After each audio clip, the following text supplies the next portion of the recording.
Ambassador Idris Okonkwo sat in his chair at the far end of the galactic concordance chamber and watched the elder species talk over each other like he was not even there. The chamber itself was enormous, a dome of living crystal that floated above the capital world of the concordance, and inside it sat representatives from over 4,000 civilizations that had spread across the galaxy over the last 200,000 years. Idris was the only human in the room. He had been the only human in the room for the last 11 years, ever since Earth had been granted what the concordance politely called an observer seat, and what Idris privately called a decorated insult. He raised his hand to speak, and the moderator, a tall and thin creature from the Velasi species with 6 eyes that blinked in sequence, looked right through him and called on the next speaker. Idris lowered his hand. This was the 14th time this session. Back on Earth, in a reinforced command bunker buried beneath the frozen surface of Luna, Admiral Vasanta Rao stood before a wall of tactical displays and watched her fleet run another drill. 300 warships moved through the dark between Mars and Jupiter, executing combat formations that no galactic species had used in over 100,000 years, because no galactic species had needed to fight a real war in that long. The concordance kept peace through hierarchy, and through the unspoken understanding that the elder species at the top of that hierarchy could crush anyone beneath them without effort. Humanity sat at the very bottom. Rao crossed her arms and studied the formations on the screen and said nothing for a long time. Her aide, Captain Deshi Yebo, walked up beside her and held out a tablet. The concordance monitoring station near Saturn flagged our drill again, he said. What did they say this time? Rao asked without looking away from the display. They called it, and I am quoting directly here, charmingly paranoid. Rao let out a slow breath through her nose. Good, she said, let them think that. 6,000 light-years away from Earth, on a world called Cethra Prime, Warlord Cethrak of the Rethan Dominion stood on the observation deck of his flagship and looked down at a planet that had once belonged to someone else. The Corvalli had lived there for 9,000 years before the Rethan came.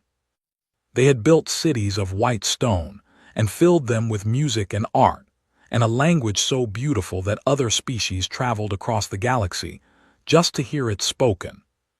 That was before.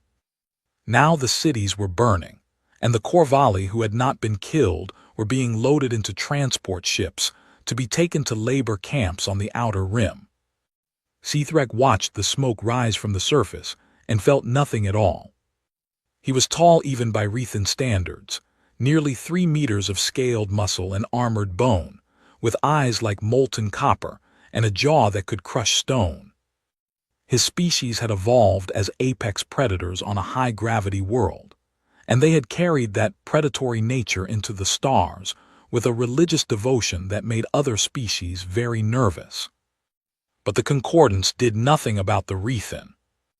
The Corvalli were not signatories to the concordance charter, and therefore their suffering was, in the precise legal language of the concordance, outside the scope of collective concern.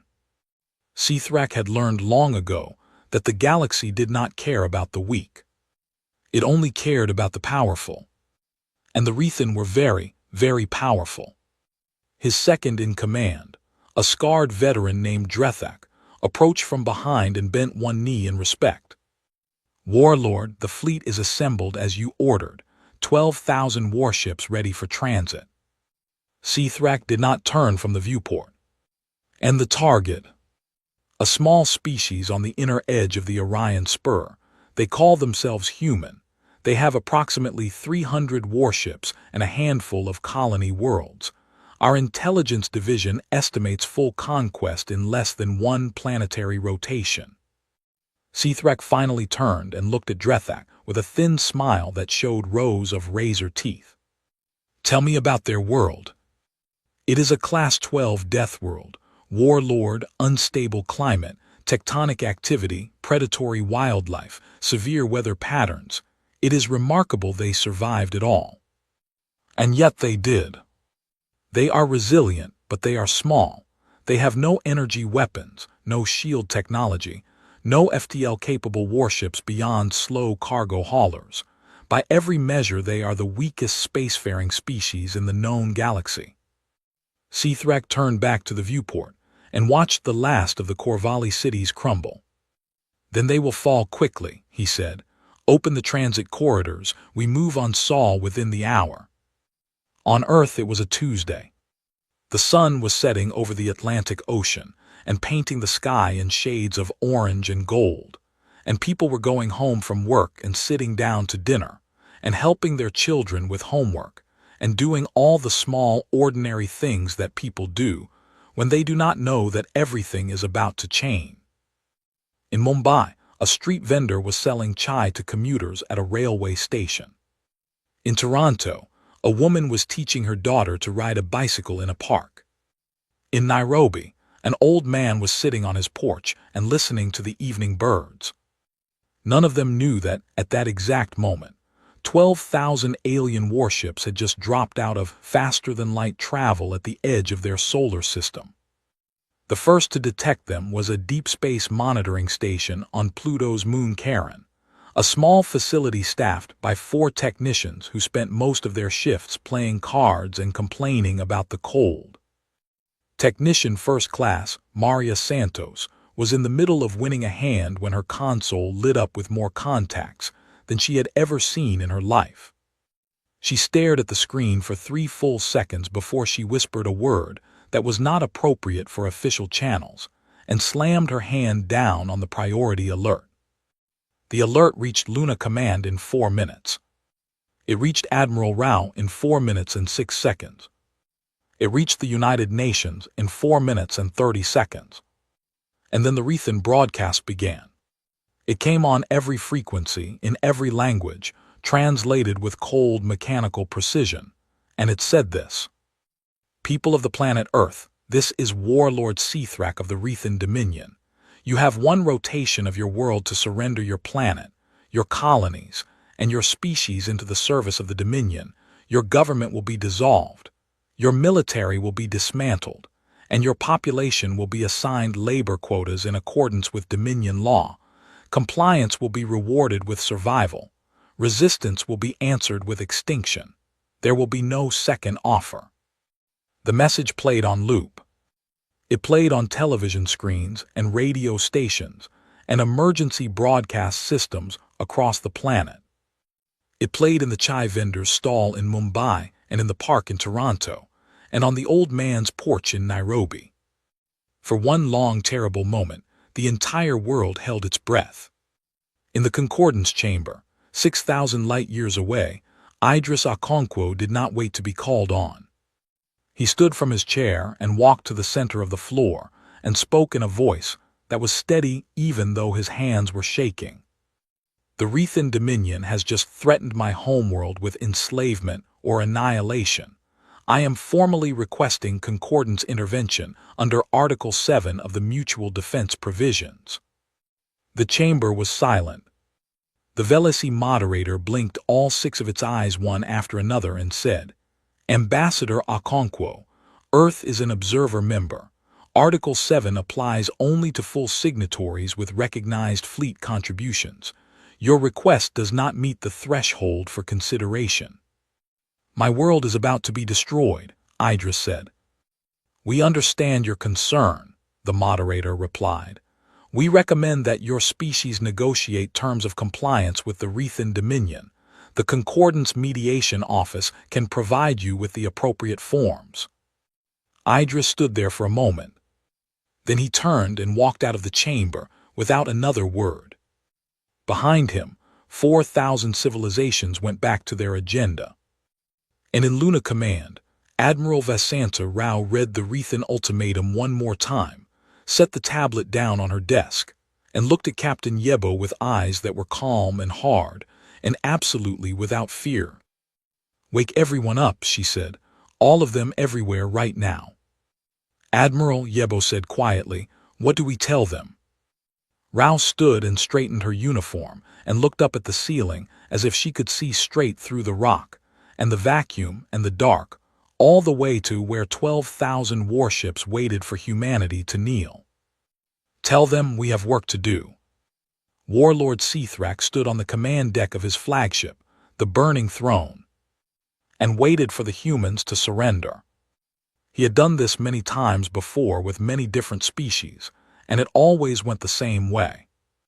First, there was silence, as the prey species absorbed the reality of what was happening to them. Then there was panic as their leaders scrambled to find a way out that did not exist. Then there was the transmission, always trembling, always broken, always some frightened voice asking what terms the Dominion would accept. Sithrak had conquered 11 species this way.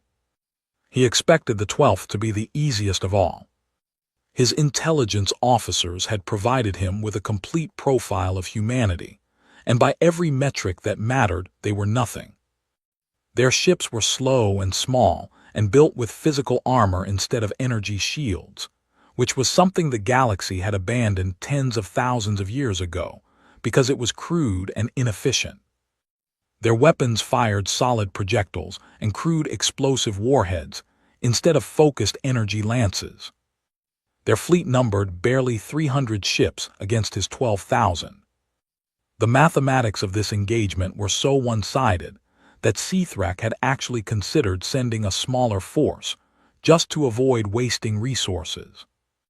But Drethak had advised bringing the full fleet anyway, because the Dominion's reputation depended on overwhelming displays of power, and Sithrak had agreed because reputation was everything in a galaxy that respected only strength.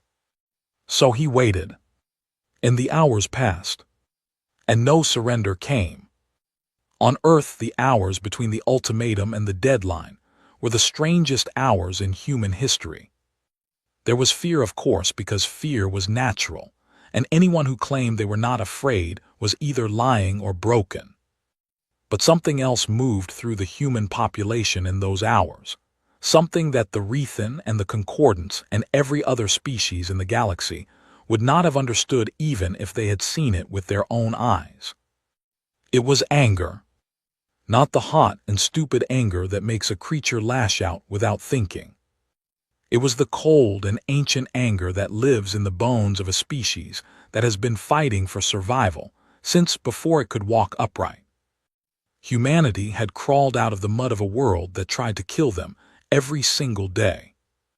They had survived ice ages that buried entire continents under glaciers a mile thick. They had survived plagues that killed 1 out of every 3 people alive. They had survived predators with claws and teeth and venom and speed and strength that should have wiped their soft and slow and clawless ancestors off the face of the planet. They had survived each other, which was perhaps the most impressive feat of all given how creative they were at finding new ways to fight. And every single time the universe had told humanity to lie down and die, humanity had looked the universe in the eye and said no. The Rethan did not know this. The Concordance did not know this. Nobody had bothered to study human history because nobody thought it mattered. That was the mistake that was going to cost them everything. In Luna Command, Admiral Rao activated a protocol that did not exist in any computer system anywhere in human space. It was called Prometheus. It had been created 70 years ago when humanity first made contact with the galactic community and realized very quickly that the galaxy was not a kind or fair place. The first generation of human leaders who dealt with the Concordance had come home from those early diplomatic missions with the same conclusion. The galaxy would exploit humanity the moment it was convenient, and no treaty or agreement or promise would protect them when that moment came. So they built Prometheus in secret. Not in databases or digital networks, because those could be hacked and monitored, and the Concordance had the technology to break any encryption humanity could devise. They built it in the oldest and most secure information storage system their species had ever created. Human memory. Prometheus was passed from commander to commander by word of mouth, face to face, in rooms with no recording devices, and each commander memorized it completely and passed it on to the next. It was a complete war doctrine. It contained the locations of hidden weapons platforms scattered across the solar system, disguised as asteroids and dead satellites and space debris. It contained the true specifications of Earth's warships, which were nothing like what the Concordance believed them to be. It contained contingency plans for 17 different invasion scenarios, ranked by fleet size and species capability. And it contained the authorization codes for weapons that the Concordance had banned 100,000 years ago, because they were simply too destructive to exist. Admiral Rao had memorized all of it. She stood in the center of Luna Command, and she spoke without notes and without hesitation, and the officers around her listened with wide eyes as they learned for the first time what their species had really been building all these decades. "Our ships do not have energy shields," Rao said, "because we never needed them. Our armor is layered composite plating over reactive mesh that deforms on impact and redistributes kinetic energy across the entire hull. It was designed to take hits that would vaporize a shielded vessel because shields fail and armor does not." She pulled up a schematic that had never been shown to anyone below the rank of fleet admiral. "Our weapons are not energy lances because energy lances are elegant and precise, and we did not build our arsenal to be elegant. We built it to be devastating." The schematic showed the true armament of an Earth warship. Kinetic kill vehicles that could accelerate tungsten rods to a fraction of the speed of light. Nuclear-pumped X-ray lasers that could cut through the hull of a capital ship like a hot wire through butter. Electromagnetic mass drivers that fired streams of hypervelocity projectiles in patterns designed to overwhelm point defense systems. And something listed simply as Kasaba howitzer that made several officers in the room go very pale when they read the specifications. "The Concordance banned weapons like these because they considered them barbaric," Rao said. "They were right, they are barbaric, and today that is exactly what we need." Across the planet, the mobilization was unlike anything the galaxy had ever seen. The Concordant species took weeks or months to mobilize for military action, because their societies were built on order and process and careful deliberation. Humanity mobilized in hours. Factories that had been producing civilian goods switched to military production with a speed that should have been impossible, but was in fact the result of decades of quiet preparation. Every major manufacturing facility on Earth had been built with dual-use capability from the beginning. The assembly line that made agricultural equipment in the morning was producing missile components by evening. The shipyard that repaired commercial freighters at dawn was fitting weapon mounts by dusk.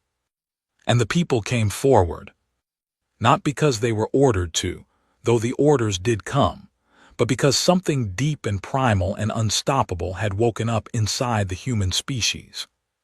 Retired soldiers reported to their old units without being called. Engineers showed up at military facilities and asked where they were needed. Civilians with no military training at all walked into recruitment centers and said, "Tell me what to do."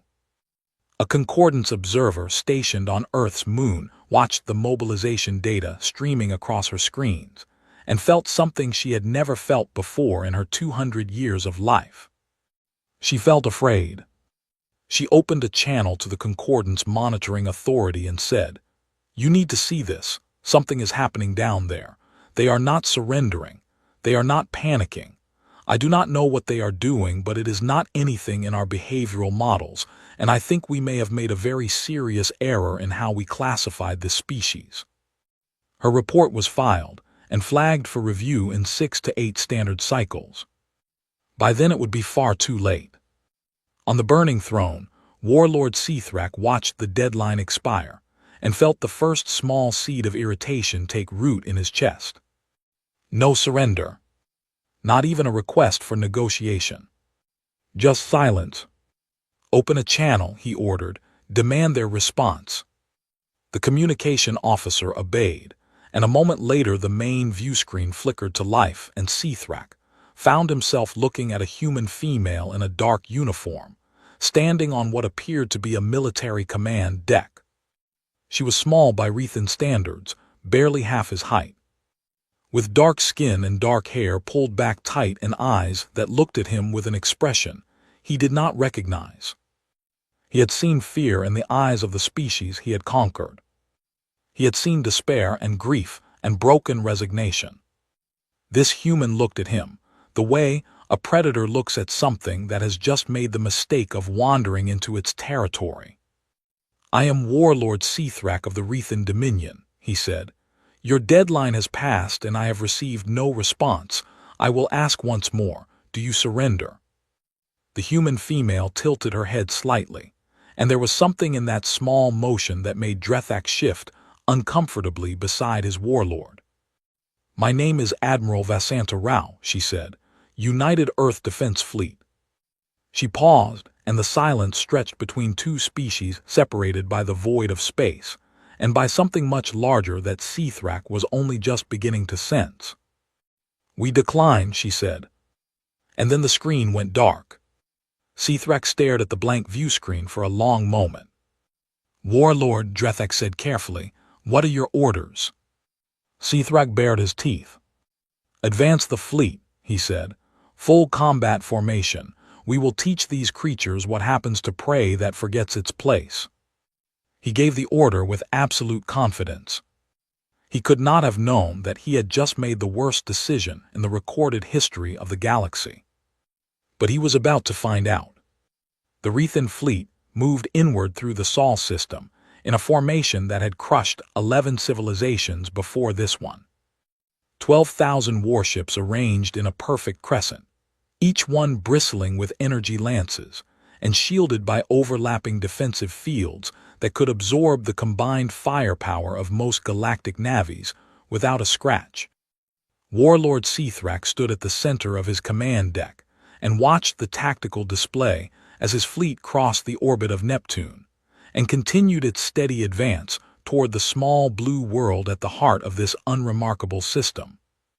His sensors showed no enemy fleet moving to intercept, no defensive formations, no orbital platforms powering up, just empty space and silence and the distant glow of a yellow star. "They are hiding," Drethak said with a note of contempt in his voice. "Cowering on their world and hopping, we show mercy." Seathrak said nothing. Something was bothering him, and he could not identify what it was. The silence felt wrong. It did not feel like the silence of a species that had given up. It felt like the silence of something waiting. But he pushed the thought aside because the mathematics were clear, and the mathematics did not lie in 12,000 warships against 300 was not a battle, it was an execution.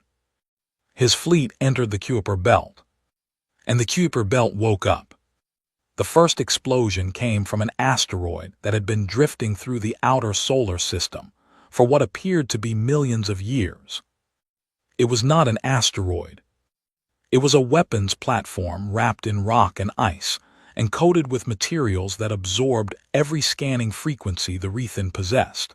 And it had been sitting there in the cold and the dark for over 30 years waiting for exactly this moment.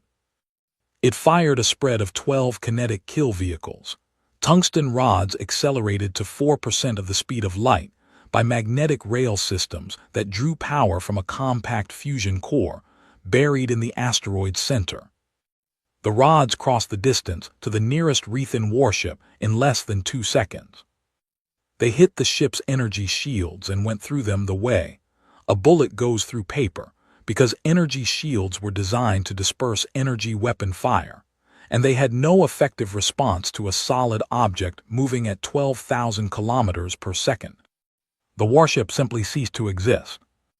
It did not explode in the dramatic way that ships in galactic warfare usually did, with cascading shield failures and venting atmosphere and slowly expanding fireballs.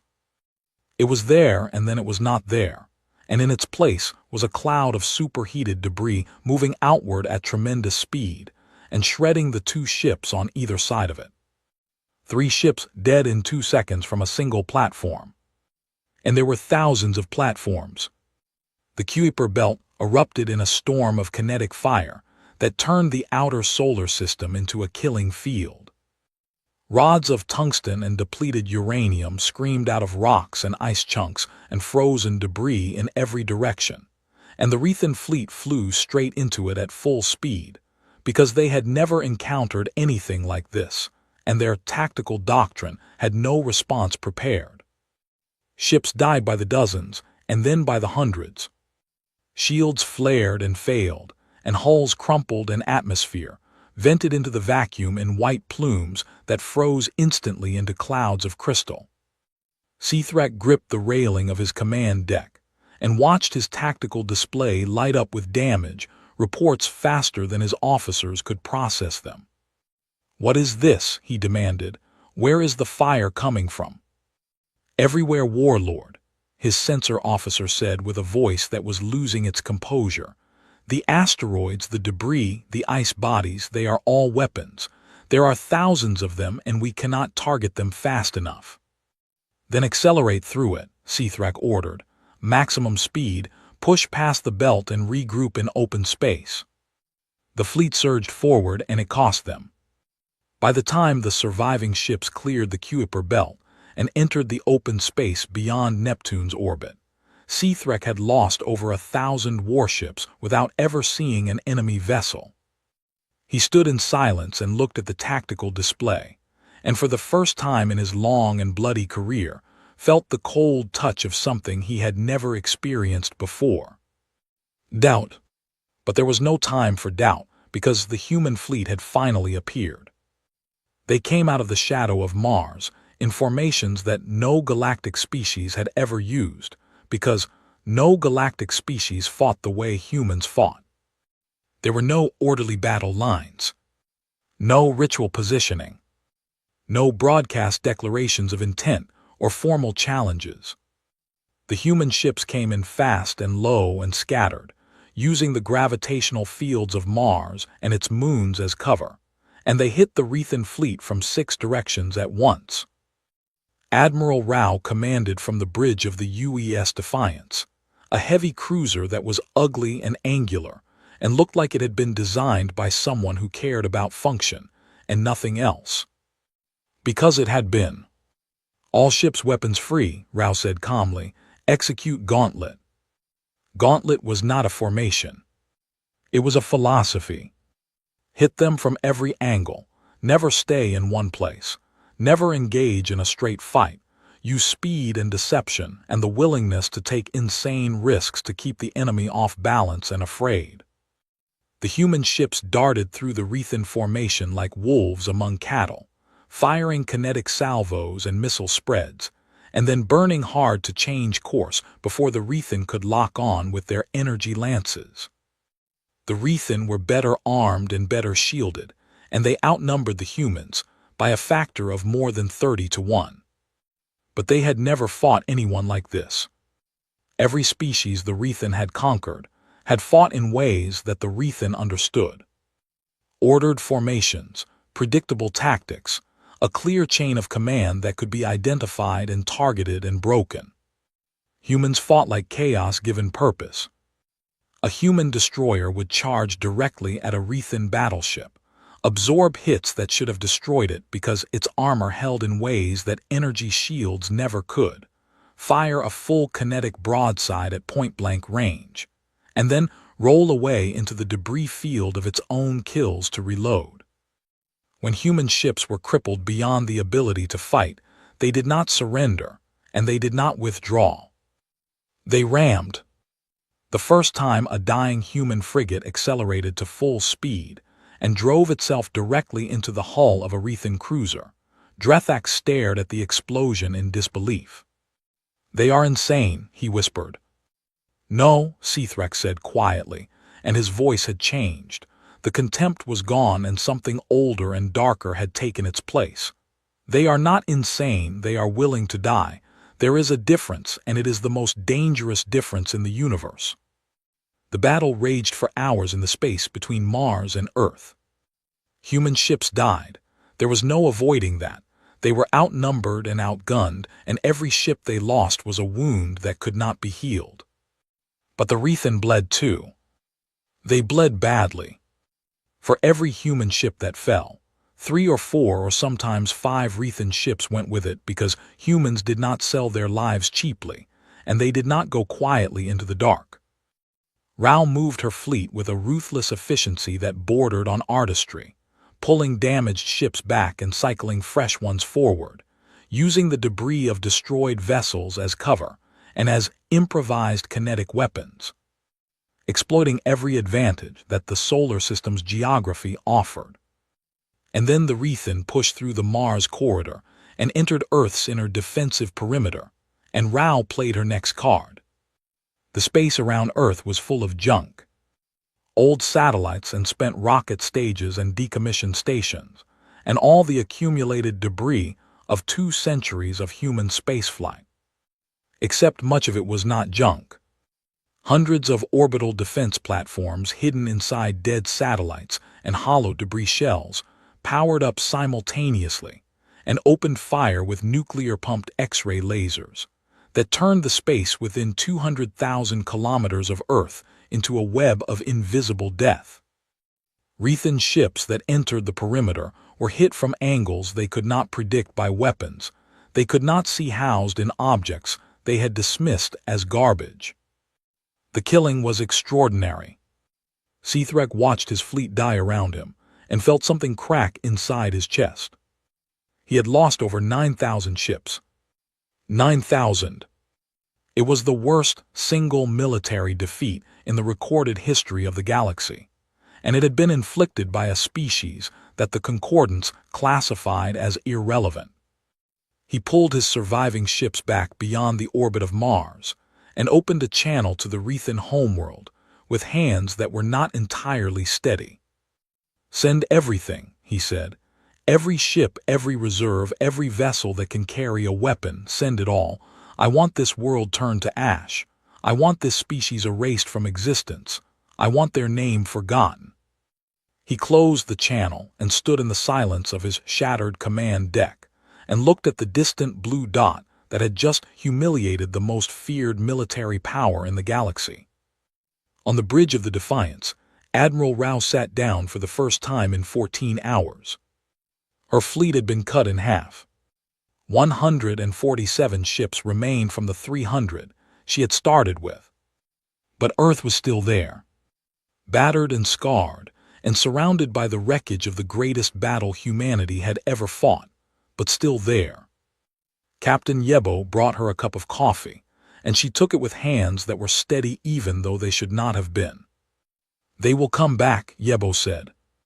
"Yes," Rao said. "With more?" "Yes." "How many more?"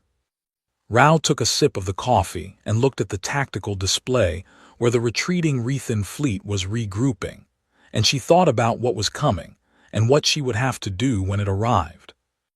"All of them," she said. And far away in the chambers of the Galactic Concordance, the battle data from Sol was being projected on the great crystal dome for every representative of every civilization to see. 4,000 species watched in absolute silence as a world they had dismissed as meaningless killed 9,000 warships in a single engagement. And several of them, the old ones, the ones who remembered what it was like when the galaxy was young and dangerous and full of hungry things in the dark, felt a sensation they had not felt in a very long time. They felt the hair rise on whatever equivalent of a neck their biology had given them. And they wondered what exactly they had been sharing the galaxy with all this time. The Rethan Dominion had never committed its full military to a single campaign. There had never been a reason to. A fraction of their fleet had always been enough to break whatever stood in front of them, and the rest remained spread across their conquered territories to maintain control over the enslaved populations that fueled their empire. But Warlord Sithrak's transmission changed everything. When the War Council on Cethra Prime received the battle data from Saul, they did not believe it at first. They ran the numbers again, and then a third time because the numbers could not possibly be correct. 9,000 warships destroyed by a species with 300 ships and some rocks. It was impossible. And yet the numbers did not change, no matter how many times they were calculated. The supreme commander of the Rethan Dominion, an ancient and massive creature named Varrock, who had built the Dominion's military into what it was over the last 2 centuries, watched the battle recordings with all 4 of his eyes and said nothing for a very long time. Then he gave the order.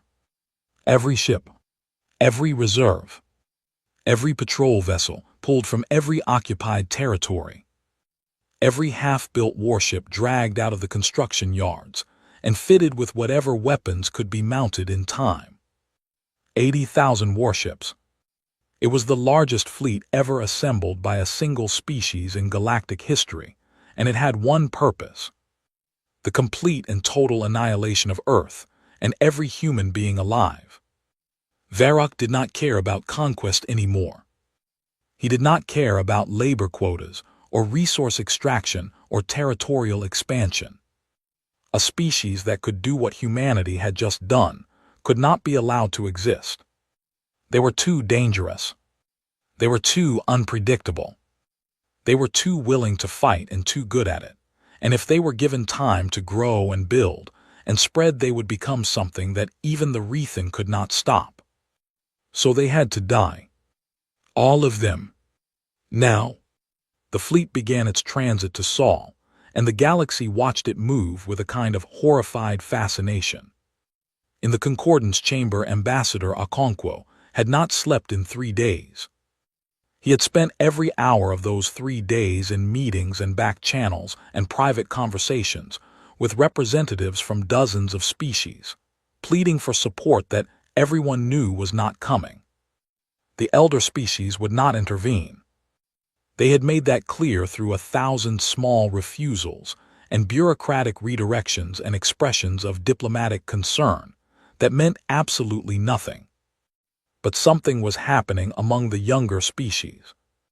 The smaller civilizations that sat at the bottom of the Concordance hierarchy, the ones who had been quietly exploited and marginalized, and told to be grateful for the privilege of existing under the protection of their betters. They were watching Earth. They were watching a species, even smaller and weaker than themselves, stand up against the Rethan Dominion and refuse to break. And something was stirring in them that the Concordance had spent 200,000 years trying to suppress. Hope. Okonkwo saw it in their eyes during the private meetings. He saw it in the way they leaned forward when he spoke. He saw it in the quiet nods and the whispered words of encouragement that they could not say publicly because the elder species would punish them for it. And he knew that whatever happened next, whether Earth survived or not, something had already changed in the galaxy that could not be unchanged. On the day the Rethan Armada was projected to arrive at Saul, Okonkwo requested the floor of the Concordance Chamber one final time. The Velocity moderator granted it, perhaps out of curiosity or perhaps because even the moderator could feel the weight of what was happening and wanted to hear what the human would say.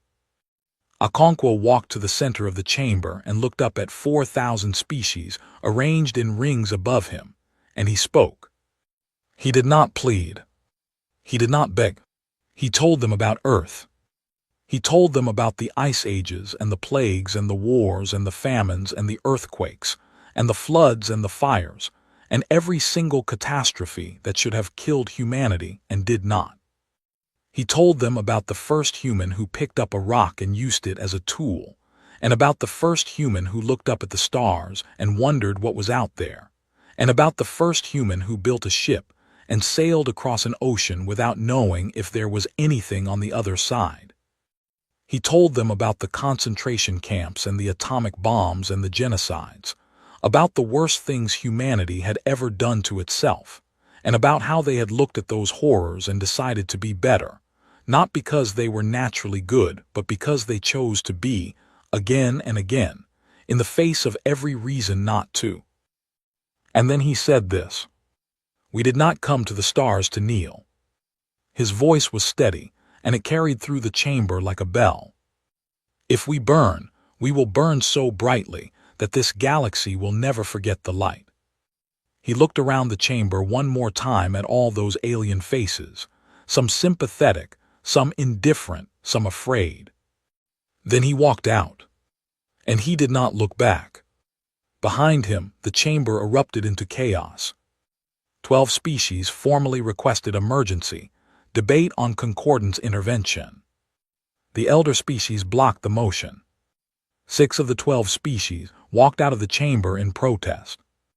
It was the first time in 40,000 years that any species had voluntarily left a concordance session. The cracks were spreading. On Earth, Admiral Rao stood in Luna Command and looked at the projected numbers on the main display and did the math that she had been avoiding for 3 days. 147 ships against 80,000. The defense platforms were mostly spent. The Kuiper belt weapons had been revealed, and the Rethan would not fall for them twice. There was no conventional military strategy in the history of any species that could overcome those odds. So Rao turned to the unconventional. She opened a vault that existed only in her memory, the deepest and darkest layer of Protocol Prometheus, the part that every commander who had carried it hoped would never need to be used. It was called Operation Fenrir, named after the great wolf of Norse mythology that was destined to swallow the sun. Fenrir was not a battle plan. It was a doomsday weapon. Deep in the outer reaches of the solar system, hidden in locations that not even the Kuiper belt platforms had known about, there were 12 pods. Each pod contained a self-replicating kinetic swarm, a weaponized von Neumann machine that could consume raw material from asteroids and debris, and use it to build copies of itself, each copy armed with a relativistic drive that could accelerate it to 80% of the speed of light. Once launched and aimed at a target system, the swarm would travel through hidden FTL corridors that humanity had mapped in secret over the last 40 years.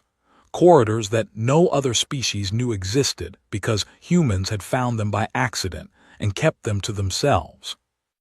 When the swarm arrived at its target, it would multiply and accelerate and fill the sky with 1,000,000 kinetic impacts, each carrying the energy of a nuclear weapon.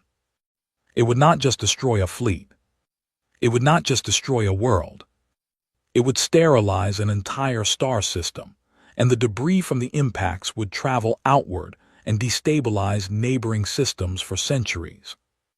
It was the most terrible weapon ever conceived by any species in the history of the galaxy. And it had been designed by a species that had invented the atomic bomb and then spent the next 2 centuries staring at it and thinking about how to make something worse. Rao briefed her senior staff in a room with no windows and no recording devices. When she finished explaining what Fenrir was and what it would do, the room was silent for a long time. Captain Yebo was the first to speak. "If we launch this at the Rethan homeworld, it will not just destroy them. The cascading effects could reach neighboring systems. We could be talking about billions of casualties across multiple species." "I know," Rao said. "This is a genocide weapon. I know what it is. Admiral, if we use this, we become the very thing the galaxy is afraid we are." Rao looked at him, and her face was the face of a woman who had not slept in days, and who was carrying a weight that no human being should ever have to carry. "If we do not use it," she said quietly, "there will be no more humans left to be anything at all." The room was silent again. "I am not going to launch it," Rao said. "Not unless there is no other choice. But I am going to arm it, and I am going to aim it, and I am going to make very sure that Sithrak knows it exists and what it will do. Because sometimes the only way to stop a war is to make the cost of winning it higher than anyone is willing to pay." She gave the order. The 12 pods activated in the darkness of the outer solar system, and their targeting systems locked onto the Rethan homeworld. And then the Rethan Armada dropped out of FTL at the edge of the Sol system. 80,000 warships. The largest fleet ever assembled. Enough firepower to crack a planet in half. Rao stood on the bridge of the Defiance and looked at the tactical display, and the display was so full of red contacts that it looked like the screen was bleeding. She put her hand on the Fenrir activation panel, and then a transmission cut through every channel in the system. It came from the Galactic Concordance High Council, the ruling body that had ignored humanity for 60 years, and it said 5 words. "We are watching, proceed carefully." It was not help. It was not intervention. It was a warning aimed at both sides. But it meant that whatever happened next, the galaxy would see it, and the galaxy would remember it. Rao looked at the message and then looked at the 80,000 ships on her display, and then looked down at her hand, resting on the panel that could end a civilization. She took a breath. "All ships," she said, "battle stations." And across what remained of humanity's fleet, 147 crews prepared to fight 80,000.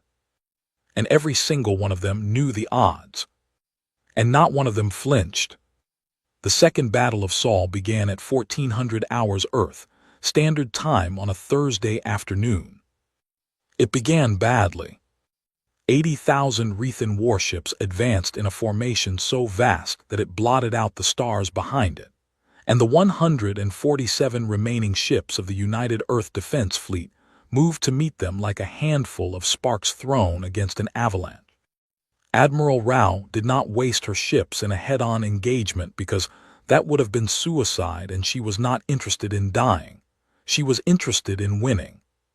She split her fleet into 12 wolf packs of roughly 12 ships each, and sent them screaming into the flanks of the Rethan formation at maximum speed, firing everything they had, and then burning hard to escape before the Rethan could concentrate fire. It was like throwing knives at a tidal wave. The wolf packs carved lines of destruction through the Rethan flanks and killed dozens of enemy ships in each pass, but there were 80,000 ships, and dozens meant nothing against those numbers. Sithrek had learned from the first battle. His fleet did not break formation, and did not pursue the human wolf packs into the debris fields where they could set ambushes. Instead, the Rethan Armada maintained its advance toward Earth with the relentless patience of a glacier, and let the sheer weight of numbers do the work. Human ships began to die. The UES constellation was hit by concentrated lance fire from 6 Rethan cruisers simultaneously, and broke apart in a flash of white light. The UES Iron Mountain took a direct hit to its reactor, and detonated with enough force to destroy 2 Rethan ships nearby, and there were those who said the captain had aimed the explosion deliberately in his final seconds. The UES Nairobi, the UES Chennai, the UES Sao Paulo, one after another the ships of Earth's fleet were hammered and broken and burned. And still they fought. They fought with a fury that the Rethan had never encountered in all their centuries of conquest, a fury that was not born of hatred or bloodlust, but of something deeper, something that lived in the marrow of a species that had never once in its entire history accepted that it was beat. But fury was not enough. Not against 80,000 ships. The Rethan Armada pushed past the broken remnants of Earth's fleet and entered the inner system, and their forward elements began orbital bombardment of the planet below. The first strikes hit military targets, the remains of the orbital defense network, the fleet bases, the communication arrays. Then Sithrak gave the order to begin hitting cities. The first kinetic bombardment struck the outskirts of Jakarta. The impact was visible from space, a flash of light and a plume of dust and debris that rose into the upper atmosphere, and in the seconds after the strike 2 million people were dead. The second strike hit the coast of Brazil. The third hit southern Europe. On the bridge of the Defiance, Captain Yebo reported each impact with a voice that was cracking under the weight of what he was saying. Jakarta confirmed hit. Casualties in the millions. Sao Paulo Basin confirmed hit. Mediterranean coast confirmed hit. Admiral, they are targeting population centers. Rao stood at the center of her bridge and watched her world begin to burn, and something shifted in her eyes. It was not rage. It was not despair. It was the cold and absolute clarity of a human being who has been pushed past every limit and come out the other side into a place where there is no more hesitation and no more doubt. She opened the Fenrir activation panel. All Fenrir pods confirmed targeting lock on Sithra Prime. 12 voices responded from 12 hidden locations in the outer solar system. Targeting lock confirmed. Launch. The word was quiet. It was the quietest word she had ever spoken, and it was the loudest thing that had ever happened in the history of the galaxy. 12 pods erupted from their hiding places, and their payload streaked outward, accelerating toward the hidden FTL corridors that would carry them to the Rethan homeworld at 80% of the speed of light. Each payload carried a self-replicating swarm that would multiply 1,000-fold during transit. By the time they arrived at Sithra Prime, there would be no defense that could stop them. The Rethan homeworld would die. Its moons would die. Its orbital stations and its shipyards and its colonies on the neighboring planets would die. And the debris from the impacts would spread outward into the surrounding systems and carry destruction for light years in every direction. It was the most terrible thing any species had ever done. And Rao had done it to save her own. She opened a channel to the Rethan flagship. Sithrak's face appeared on the screen, and he was smiling because he thought he was winning. "Admiral," he said, "I see your world is burning. Have you called to surrender at last?" "No," Rao said. "I have called to inform you that approximately 47 minutes ago, I launched a relativistic kinetic swarm at your homeworld." Sithrak's smile did not fade. It froze. "The swarm will arrive at Sithra Prime in approximately 6 hours, Rao continued.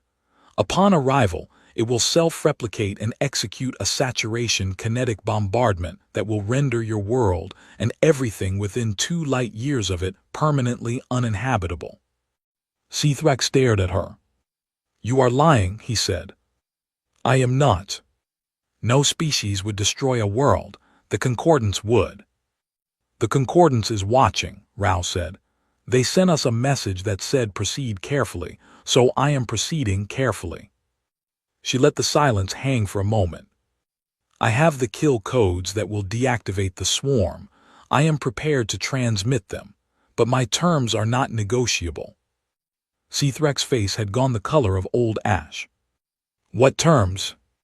"Full and unconditional surrender of the Rethan Dominion, immediate cessation of all hostilities, withdrawal of all Rethan military forces to your home system, release of every enslaved species in Dominion territory, complete dismantlement of your offensive military capability, and a public declaration before the Galactic Concordance confessing every atrocity the Dominion has committed against every species you have conquered." "You cannot ask this." "I am not asking. This would destroy us, not our world, our civilization, everything we have built. You built it on the bones of 11 species who did not have the means to stop you," Rao said. "I have the means. The question is whether you would like to survive the experience. You have 5 minutes to decide." Sithrak looked at her through the screen, and for the first time in his life, he understood what it felt like to be on the other side. To be the one without power. To be the one waiting for someone else to decide whether his people would live or die. The silence lasted 4 minutes and 38 seconds. "I accept your terms," Sithrak said. His voice was barely a whisper. "All Rethan forces ceasefire immediately." Rao nodded. "Fenrir control, transmit kill codes, authorization Rao 77 Prometheus." 12 minutes from the Rethan homeworld, the swarm received the signal and went dark. 12 minutes. That was how close it had been. In the concordance chamber, the transmission had been broadcast on every screen, and every speaker and 4,000 civilizations had watched a human female stare down the most powerful warlord in the galaxy and make him blink. The silence in the chamber lasted a very long time. Then the representative of the Thessari, a small and quiet species that had been a concordance member for 60,000 years and had never once spoken on the chamber floor, stood up from her seat and began to applaud. It was a human gesture. She had learned it from watching Earth's cultural broadcasts. One by one, other representatives stood. The younger species first, the small ones, the ones who had been told to sit down and be quiet for millennia. Then some of the mid-tier civilizations. Then slowly and reluctantly, a few of the elder species. Not all of them, but enough. The concordance offered Earth a full voting seat on the council within the week. Okonkwo accepted, but not before he placed a document on the moderator's desk that he had been writing for 3 sleepless days. It was called the Terra Accords. It proposed a complete reformation of concordance law to extend protection to every spacefaring species, regardless of membership status. It proposed the creation of an independent military force answerable to the full council, not just the elder species. It proposed that no species should ever again be told that its suffering was outside the scope of collective concern. The Velisi moderator read the document and looked at Okonkwo with all 6 of her eyes. "This would change everything," she said. "Yes," Okonkwo said, "that is the point." The Terra Accords were ratified 4 months later, with the support of over 3,000 species. The Rethan Dominion was dismantled. The enslaved species were freed. Cthrak was brought before the concordance and made to speak the names of every species his people had destroyed and every atrocity they had committed, and the recitation took 9 hours. The galaxy was not the same after that. It could never be the same, because now everyone knew what lived on that little blue world in the Orion Spur. Not monsters, not conquerors, something far more unsettling. Survivors, a species that had been forged in the fire of the most hostile world in the galaxy, and had come out of it with the ability to be both the most compassionate and the most terrifying thing the universe had ever produced. And the choice between the two was always theirs to make. On the bridge of the Defiance, 3 weeks after the surrender, Admiral Rao stood at the viewport and looked down at Earth. The scars of the bombardment were still visible, dark patches on the surface where cities had been, brown smears where green should have been. But there were lights. In the darkness between the scars there were lights, millions of them, billions of them, the lights of a species that was already rebuilding, already healing, already looking up at the stars and wondering what came next. Captain Yebo walked up beside her and stood in silence for a while. "Do you think they will ever truly accept us?" he asked. "The galaxy, the concordance, all of them." Rao looked at the lights on the world below and thought about the question for a long time. Then she smiled, tired and sharp and full of something that was not quite pride and not quite sorrow, but something in between that only a human being could feel. "They do not have to accept us," she said. "They just have to remember what happens when they come for our home." Below them Earth turned slowly in the dark, scarred and battered and burning in places, but unbroken, always unbroken. The village of Stonehaven sat at the bottom of a wide valley, surrounded by tall gray mountains on every side. It was a quiet place, full of simple people who worked the land and kept to themselves. But every person in Stonehaven knew one thing: the mountains were not safe. The mountains belonged to the dragons. His name was Aldrich, and he was a knight, not the kind of knight that people sang songs about. He had no shining castle. He had no army behind him. He had a sword, a horse, and a worn leather chest plate that had been patched so many times it barely looked like armor at all. He was tall and broad in the shoulder, with dark, tired eyes and a short, rough beard that he never seemed to find time to shave. He had been riding for 3 days when he came to Stonehaven, and his horse was almost as tired as he was. He rode into the village just as the sun was going down. The sky behind the mountains had turned deep orange and red, and long shadows fell across the dirt road. A few people looked at him from their doorways. Some of them stepped back inside and closed their doors. They knew what a sword meant. It meant trouble was coming, or trouble had already come. Aldrich stopped his horse near the center of the village, where there was a well and a small fire burning in an iron basket. An old man sat beside the fire.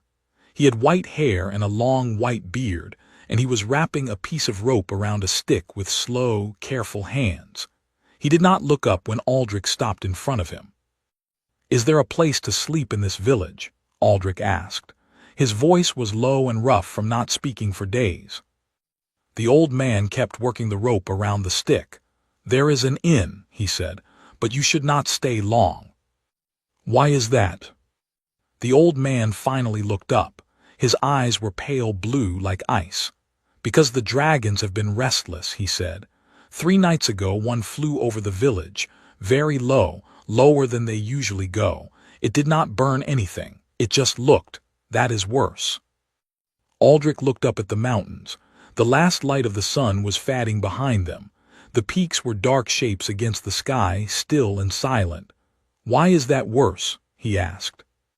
"Because when they burn they are hungry," the old man said. "When they look they are choosing." Aldrich did not say anything to that. He tied his horse to a post near the well and found the inn, which was a low building with a crooked door and a small yellow light in the window. Inside, it smelled like smoke and old bread. A woman with red hair and a tired face gave him a bowl of soup and a room with a narrow bed. He ate the soup without tasting it and went asleep with his sword beside him. In the morning, he learned what he had come to Stonehaven for. Her name was Marin, and she was the daughter of the village elder. She was not tall, but she stood straight and she looked at Aldrich without flinching, which was more than most people did. She had dark hair tied back from her face and sharp brown eyes that missed nothing. She had sent word to the city 3 weeks ago, asking for a knight. Aldrich was the only one who had come. "We need someone to go into the mountains," she said. They were sitting at a wooden table inside the elder's house, which was slightly bigger than the other houses but just as plain. "There is a dragon up there, not one of the wild ones. This one is different. It is old and it is angry and it has been coming lower every week. Last season it took 2 of our goats. This season it took a man." "Who?" Aldrich asked. "My father," she said. Her voice did not shake. She had already cried for him, Aldrich could tell. Now she was past crying. "He went up the mountain path to try and speak with it. The old stories say that some dragons can be spoken to. He believed that. He never came back." Aldrich looked at the table for a moment. "You want me to kill it?" "I want you to end this," she said. "However that needs to happen." He looked at her. "Killing a dragon is not a simple thing." "I know that," she said. "That is why I sent for a knight and not a farmer." He almost smiled at that. Almost. "Tell me what you know about this dragon," he said. "Everything." Told him. "It was large," she said. "Larger than the wild mountain dragons that sometimes flew in packs over the valley. It was dark red, almost brown, like dried blood. It had been living in the mountains above Stonehaven for as long as anyone could remember. The old people called it Verath, though no one knew what the word meant or where it came from. It did not hunt the village often. For many years it had left them alone. But something had changed. Something had made it angry or hungry or both. And now it was coming lower and lower, and soon it would not just take goats and old men. Soon it would take everything. Aldrich listened to all of it without speaking. When she was done, he sat quietly for a while, thinking. Outside the window, the mountain stood in the morning light, cold and gray and very large. "I will need rope," he finally said, "and iron spikes, and someone who knows the mountain paths well enough to guide me to the upper ridges. Marin nodded. I will guide you. No, he said. My father is dead, she said, and I know every stone on those paths better than anyone alive. You need me. She looked at him with those sharp brown eyes, and he could see that she had already made her decision long before he arrived. She was not asking, she was telling. He looked at her for a long moment, then he nodded once. We leave at first light tomorrow, he said. Get the rope and the spikes, and wear something you can move in. That night Aldrich sat outside the inn and looked at the mountains in the dark. Somewhere up there, something old and powerful and very angry was waiting. He had fought men. He had fought beasts. He had never fought a dragon. But he had made a living from doing things he had never done before, and he was still alive. That had to count for something. He cleaned his sword by the light of the fire, and he waited for morning to come. The morning came cold and gray, with a thin mist hanging low over the valley. Aldrich was already awake when Marin knocked on the door of the inn. She had a pack on her back, a short knife at her belt, and strong boots that had clearly seen many miles of hard ground. She handed him a coil of thick rope without a word. He tied it to his own pack, checked his sword, and they set off toward the mountain path before the rest of the village had woken up. The path started wide enough, a beaten track of pale stone that wound up through low gray grass and scattered rocks. But after the first hour, it began to narrow. The grass disappeared, replaced by loose stones and patches of dark moss. The mist thickened around them as they climbed, turning the world quiet and white. Aldrich could hear nothing but their footsteps and the distant sound of wind moving through the high rock faces above. Marin walked in front. She moved quickly and surely, stepping over loose stones without looking down, ducking under low-hanging rock shelves with the ease of someone who had walked this path many times. Aldrich followed, watching the ground and the sky in equal measure. "How far up did your father go?" he asked after a while. "As far as the second ridge," she said without slowing. "There is a wide flat space there between two rock walls. He called it the speaking place. He believed that was where the old people used to meet with the dragons long ago." "Did it ever work?" Aldrich asked. "The speaking in the old stories?" She was quiet for a moment. "Sometimes," she said, "the stories say that dragons are not just animals. They think, they remember, they can understand words if they choose to, but they do not always choose to. And if they choose not to, then they burn you," she said simply. They walked on. The mist began to thin as they climbed higher and the world opened up around them.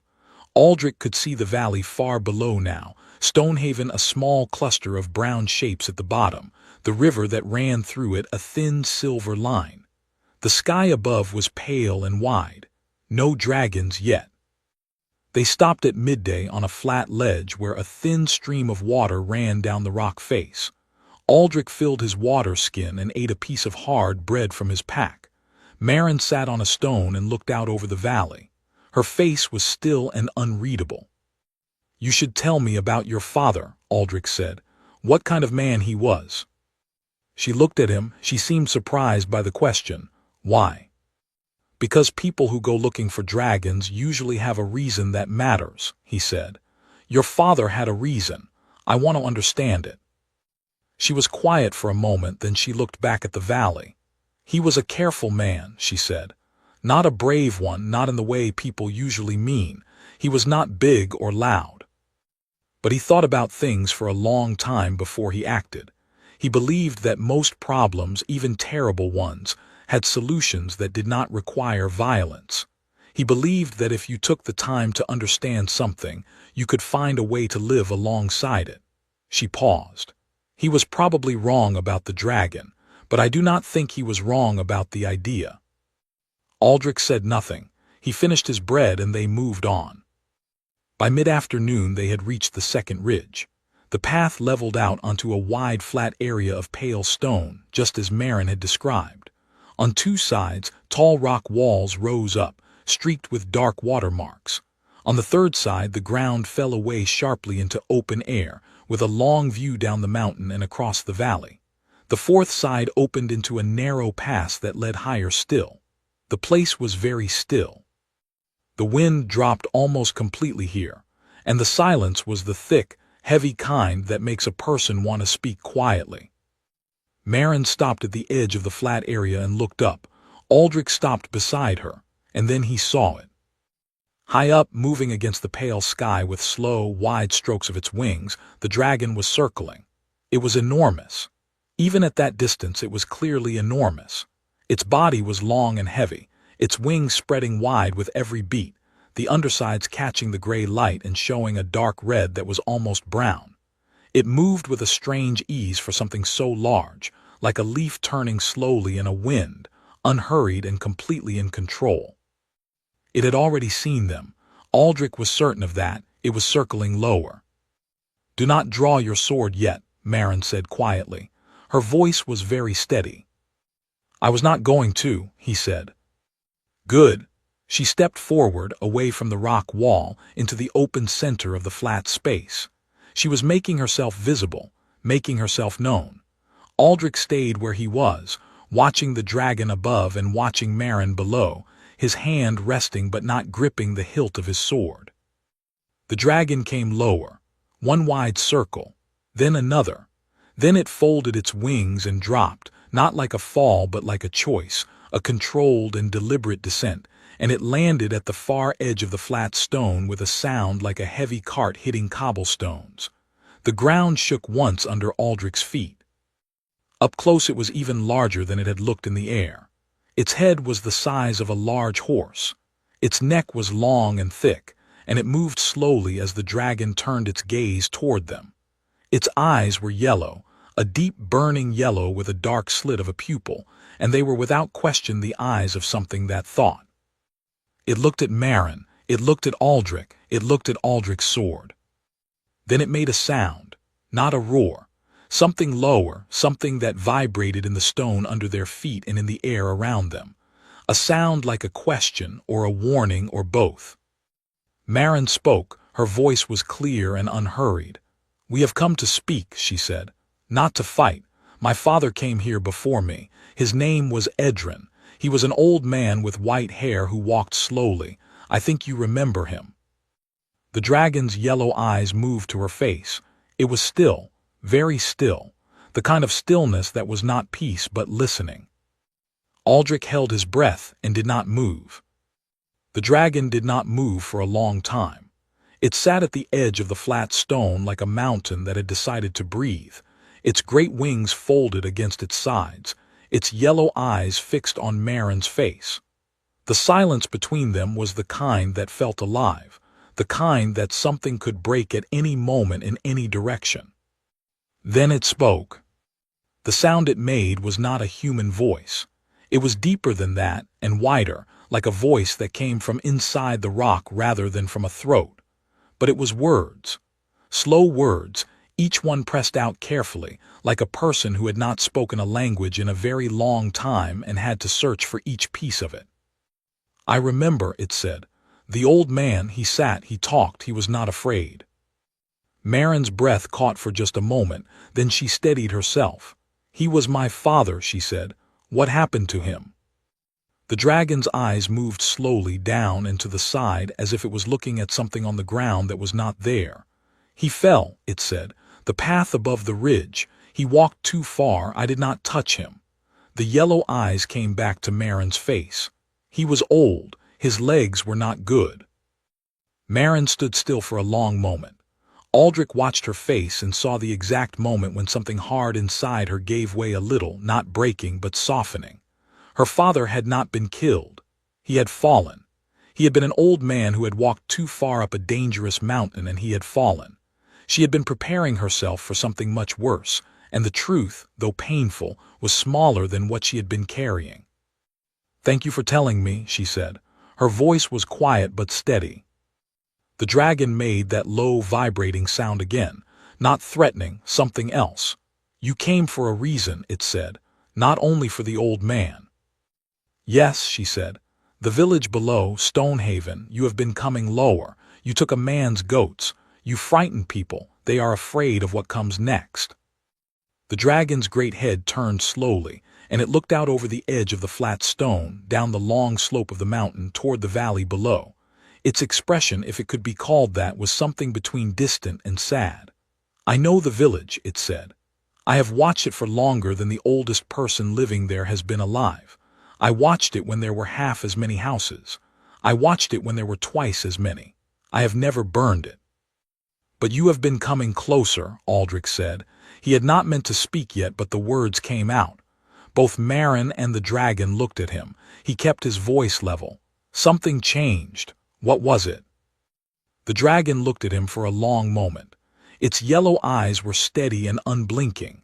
Then it turned its head and looked up the mountain, toward the narrow pass that led higher still. "Come," it said. It stood, spreading its wings once and folding them again, and began to walk toward the pass with slow, heavy steps. Marin looked at Aldrich. Aldrich looked at the dragon.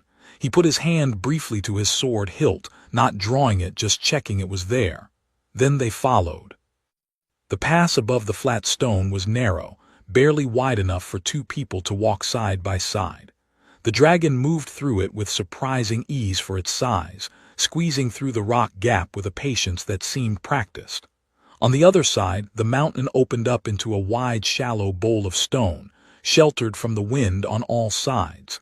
It was warmer here, and it was the reason for everything. In the center of the stone bowl, there was a nest. It was enormous, built from whole trees that had been dragged up from somewhere far below, their trunks stripped of branches and packed together with stones and dried grass, and what looked like pieces of old metal, chains and broken wagon wheels and other things the dragon had collected over many years.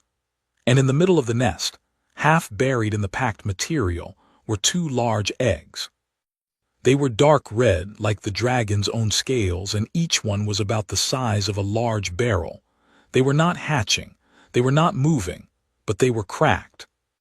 Not from hatching, cracked badly along the sides in jagged lines that told a story of impact rather than new life.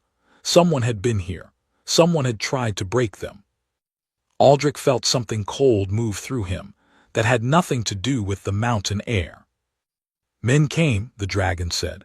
It stood at the edge of the nest and looked at the eggs with those yellow eyes, and for the first time Aldrich heard something in its voice that was not just sound. It was pain. Old, deep, slow pain. 3 of them with hammers and fire of their own. I was hunting, far away. When I came back they were here. I drove them off, but the damage was done. "Are the eggs alive?" Marin asked softly. "One," the dragon said. "The smaller one, it still breathes, I feel it. The larger one is gone." The silence in the stone bowl was very heavy. Aldrich stood looking at the cracked eggs, and he felt something that surprised him. Not just anger at the men who had done this, though he felt that clearly. Something deeper, something about the wrongness of it. He had come up this mountain thinking about duty and danger and a village that needed protecting. He had not expected to feel something like grief for a dragon's child. "Who were they?" he asked. "The men with the hammers." The dragon looked at him. "I do not know their names," it said, "but they wore a mark, a circle with a line through it, on their coats." Aldrich knew that mark. He had seen it before, on men who worked for a man named Torven, who lived in the city 2 days east of Stonehaven. Torven was a merchant who traded in rare things. Dragon parts were among the rarest and most valuable things in the known world. Scales, teeth, and above all, eggs. The dragon had not been coming down the mountain out of hunger or madness. It had been coming down looking for the men who had hurt its young. And the village, sitting at the bottom of the mountain, was the closest place to start looking. Aldrich turned to Marin. "This is not what we thought it was," he said. "No," she agreed. She was looking at the nest with an expression he could not fully read. Then she looked at the dragon. "We did not know about this. The village did not send those men. We would never do something like this." The dragon looked at her for a long time. "I know," it said finally, "but I did not know who to trust. I did not know where else to look." It lowered its great head until it was almost level with the ground, and the gesture was so clearly one of exhaustion and sorrow that Aldrich had to look away for a moment. "I am very tired," the dragon said quietly, "and I am very angry, and I do not know how to be both of those things without becoming something I do not want to be." Aldrich looked at his sword, then he looked at the cracked eggs, then he looked at the dragon. "Tell me everything you remember about those men," he said. "I am going to find them." They came back down the mountain as the sun began to drop behind the western peaks. The dragon did not follow them past the flat stone at the second ridge, but it watched them go, standing at the edge and looking down with those burning yellow eyes until the path curved, and they could no longer see it. The watching felt less like a threat now and more like something quieter. Hope, maybe. The kind of hope that a person holds very carefully because they have been disappointed too many times before. Marin did not speak for most of the descent. Aldrich let her be quiet. He walked behind her and thought about what he had learned, turning it over in his mind the way he turned a stone over to look at the other side. Torven. He had heard that name in the city before he rode to Stonehaven. He had heard it in a tavern from a man who traded in information and too much wine. Torven was not a man you spoke about loudly in the city. He had money and he had people who worked for him, and the people who worked for him were not the kind you wanted to meet on a dark road. But he was not untouchable. No man was untouchable if you were willing to walk through the right doors. They reached the village as the sky turned dark. The fire was burning in the iron basket at the center of the village again, and the old man with the white beard was sitting beside it again, as if he had not moved all day. Marin went to the inn without speaking to anyone. Aldrich stopped by the fire. "You went up," the old man said. "It was not a question." "We did," Aldrich said. "And—" Aldrich sat down on the ground beside the fire and held his hands toward the warmth. "The dragon has young," he said. "One surviving egg up in the high bowl behind the second ridge. Men came with hammers and tried to destroy them. They wore the mark of a merchant named Torven from the city of Brelin to the east.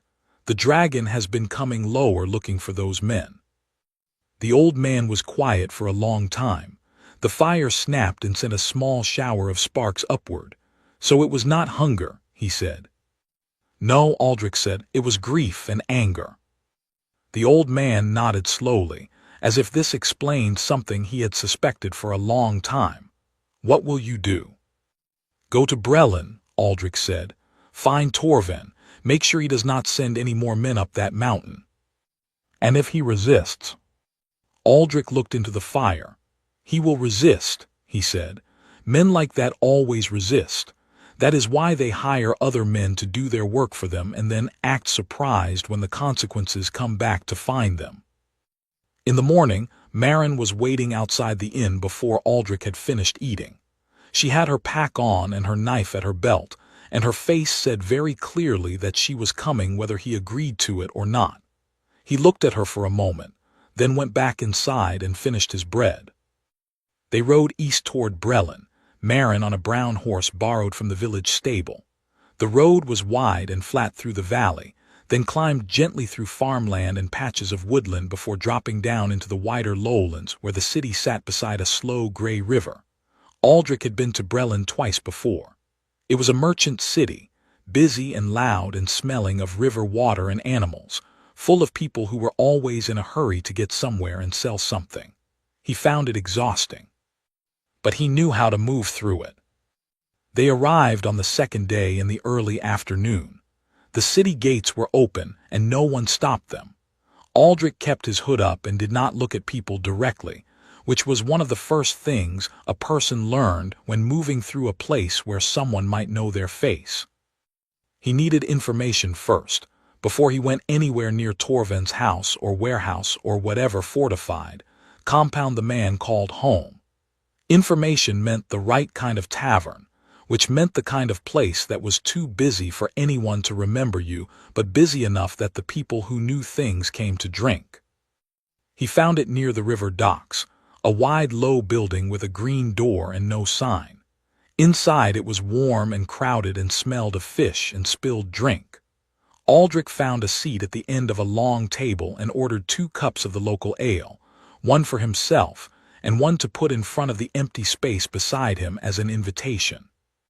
It worked, as it usually did, and within half an hour a man with a dock worker's hands and a storyteller's eyes sat down and drank Aldrich's ale and told him, in exchange for a small coin, that Torvend's men had returned from the mountains about 2 weeks ago, that they had brought something back with them in a locked cart, and that the cart had gone directly to Torvend's warehouse on the south side of the city near the old mill.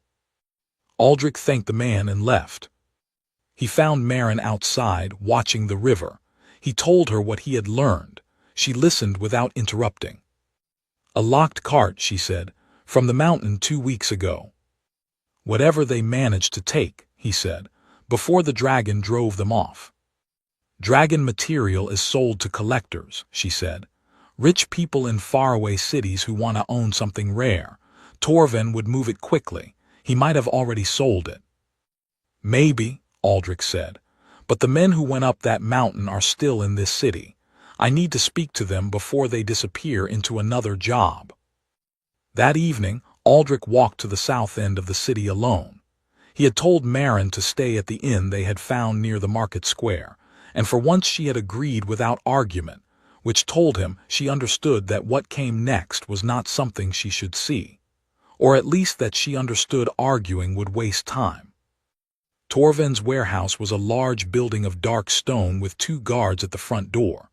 Aldrich did not go to the front door. He went around the side, found a window that was poorly latched and went in through that. Inside it was dark and smelled of sawdust and something sharp and chemical that he did not recognize. He moved through the darkness carefully, one hand on his sword hilt, letting his eyes adjust. He found the men he was looking for in a back room, 3 of them, playing cards by lamplight. They looked up when the door opened. They had time to see a tall figure in dark clothing. Then Aldrich stepped into the light. "I want to talk about a mountain," he said, "and some eggs." 2 of the men stood up fast. The third, the one with the circle and line mark stitched very visibly onto his coat, stayed seated and looked at Aldrich with the flat expression of a man who had been in this situation before. "Sit down," Aldrich told the 2 standing men, in the tone of voice that left no space for discussion. They sat. Then he pulled a chair over and sat down himself, and he looked at the man with the mark and he said, "Tell me about Torvend. Tell me everything. And then we are going to talk about how this ends." The man with the circle and line mark on his coat was named Das. He was not a brave man, Aldrich decided within the first few minutes. He was the kind of man who did dangerous things, not because he was willing to face danger, but because money made him pretend he was willing. The moment it became clear that Aldrich was not going to leave the room until he had answers, and that Aldrich was larger and more dangerous than anyone Das had met in some time, the man began to talk. Torvend had sent them to the mountain 2 months ago. The job was simple on paper: locate a dragon's nest at the high elevations above the valley village, take what could be taken, damage what could not be carried.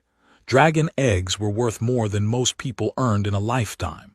A cracked egg, even a destroyed one, kept other eggs from hatching and kept the dragon population from growing, which was something certain wealthy people in faraway cities were willing to pay for as well. It was a business, Das said, as if saying the word business made it reasonable. Aldrich did not respond to that. They had found the nest. They had taken 1 egg, the larger one. It had already cracked in the handling and been destroyed before they reached the city, Das admitted, looking at the table. Torvend had been angry about that. The smaller egg they had damaged but not taken. The dragon had come back too soon. They had run. "Where is Torvend now?" Aldrich asked. "His house," Das said. "The big one near the north gate. Stone walls, iron gate, 4 guards at all hours." Aldrich stood up. He looked at the 3 men around the table for a long moment. "You are going to leave this city," he said. "Tonight, all 3 of you. You are going to go somewhere far from here, somewhere far from any mountain with a dragon on it, and you are going to find different work." He paused. "If I hear of any of you going near those mountains again, I will come back. Do you understand me?" They understood him. He left the warehouse the same way he had come in, through the side window, and he walked to the north end of the city.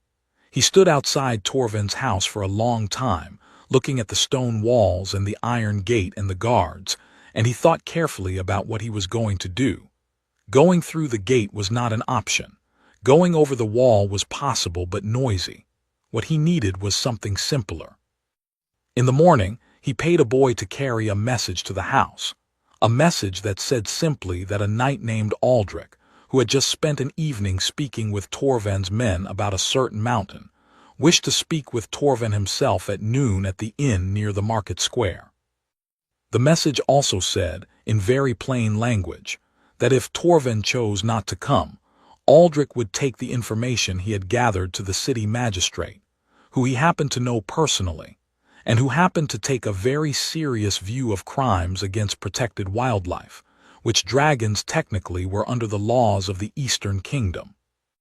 This last part was something of a stretch. The laws protecting dragons were very old and almost never used, but Torvind did not need to know that. Torvind came to the inn at noon. He was not what Aldrich had expected. He was small and neat, with carefully combed gray hair and clean hands, and the manner of a man who ran a very organized household. He sat down across from Aldrich and folded his hands on the table and looked at him with eyes that were calculating but not especially afraid.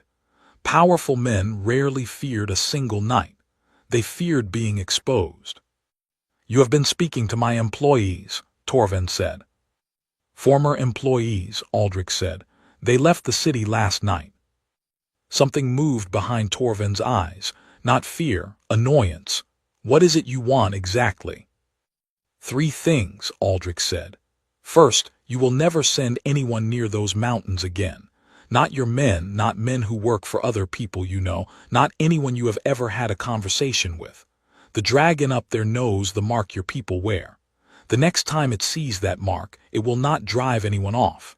It will burn them, and it will then come down the mountain and look for the person who sent them." Torvind's neat hands tightened slightly on the table. "You cannot make promises on behalf of a dragon." "I am not making a promise," Aldrich said. "I am telling you what will happen. Second, whatever materials were taken from that mountain, whatever parts or pieces ended up in your hands or the hands of your buyers, you will make quiet arrangements for those things to be returned or destroyed. I do not care which. Third, you will make a payment to the village of Stonehaven. What your actions did to that dragon affected the village below it. They deserve to be compensated." Torvind looked at him for a long time. The inn was busy around them, full of lunchtime noise and the clatter of plates. No one was paying them any attention, which was exactly what Aldrich had chosen this place for. "You are a knight with no army," Torvind said, "and a story about a dragon that no magistrate is going to take seriously." "Perhaps," Aldrich said, "but I also have the names of the 3 men you sent up that mountain, and I have their account of what you asked them to do, which I wrote down last night and sealed in a letter, and which is currently sitting with the innkeeper in the village of Stonehaven, with instructions to send it to the nearest magistrate if I do not return within 2 weeks to collect it."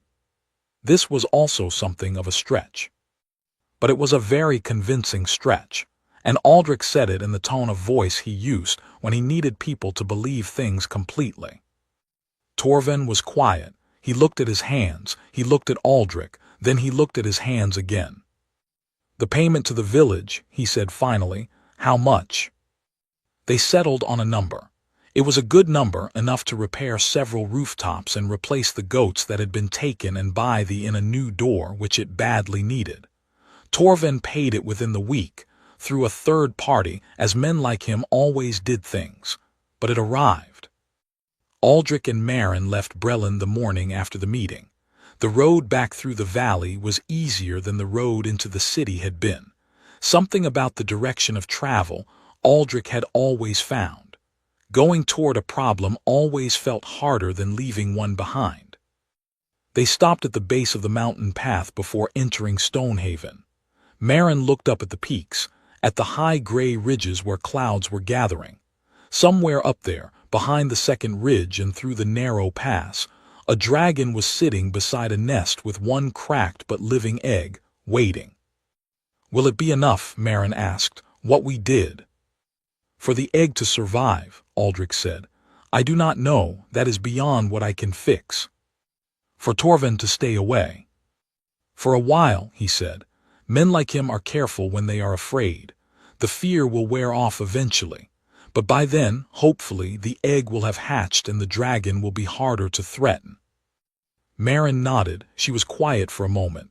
"I want to go back up," she said. "Not now, in the spring. I want to see if the egg is still alive." Aldrich looked at her. "That is a long climb for a maybe," he said. "My father believed it was worth understanding things," she said. "Even hard things, even things that could burn you." She looked at him. "I think he was right." Aldrich looked up at the mountain for a moment. Then he looked at the village, small and ordinary in the gray afternoon light, full of people who had no idea how close things had come to going very wrong, and how much further they still had to go before they were truly safe. He picked up his horse's reins. "In the spring, then," he said. He rode into Stonehaven, and for the first time in a long while, he did not feel entirely alone in the work.